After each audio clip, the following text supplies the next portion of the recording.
This is a demo of proprietary technology from GlenMill Science.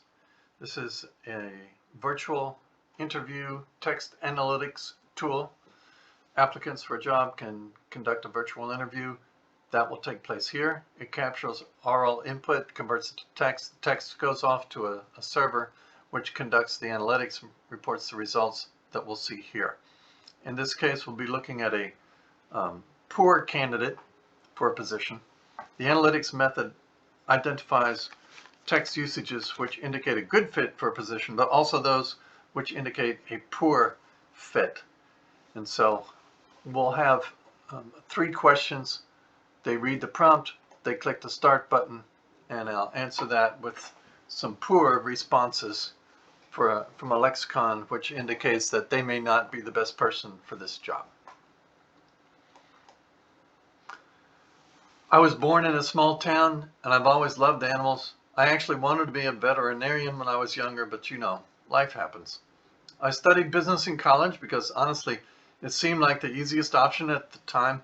My grades weren't great, but I got through it. After college, I worked at a few places, nothing too exciting. My last job was at this company where the boss was really difficult to work with, and honestly, I didn't feel like I was appreciated. I left because the pay wasn't great and I didn't see a future there.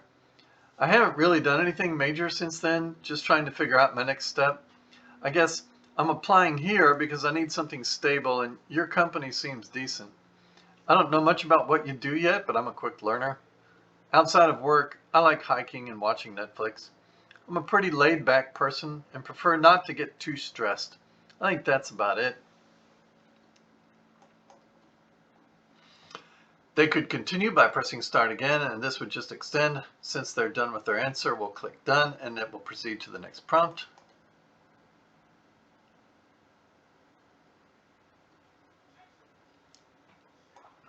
So the question is, what kind of experience do you have for this job? Experience? Yeah, I've got some. I worked at my last job for about 3 years. It wasn't exactly like this role, but it's close enough. Honestly, most of what I did there was just following whatever my manager told me to do. I didn't always agree with how they ran things, but I just went along with it. I guess you could say I have experience in dealing with difficult management and figuring things out on my own when they weren't clear. I've done some of the tasks you're asking for, like handling customers and working with the tools, but I can't say I'm expert in all of it. I'll probably need a bit of training to get up to speed.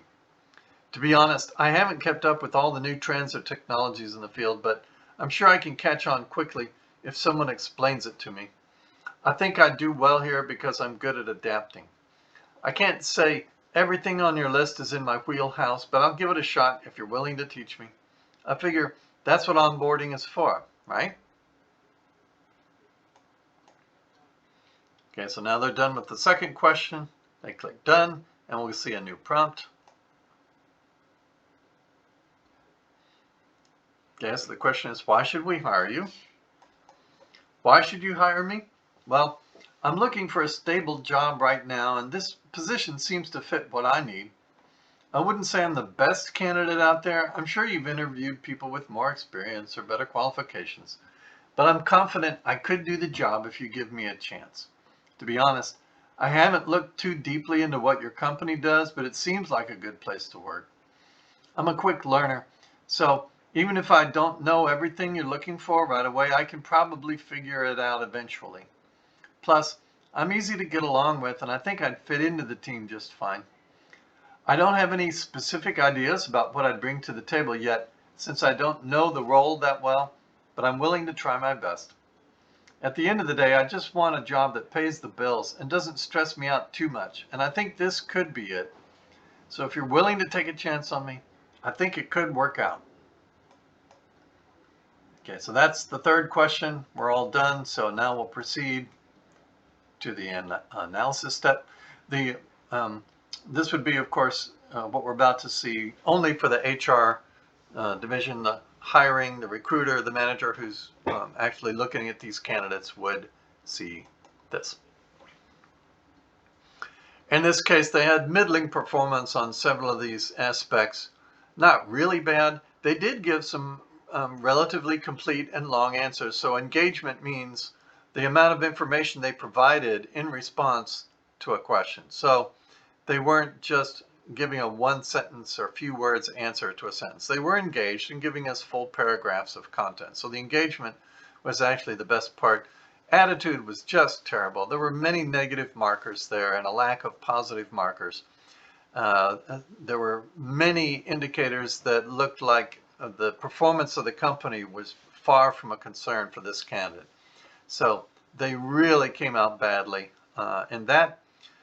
So even with, say, leadership at 60 something, there were some things they talked about which indicated they might have some ideas about leadership. And even with the weighting of leadership at 25%, their overall score was poor. And so each one of these weights was applied to the results from these dimensions here.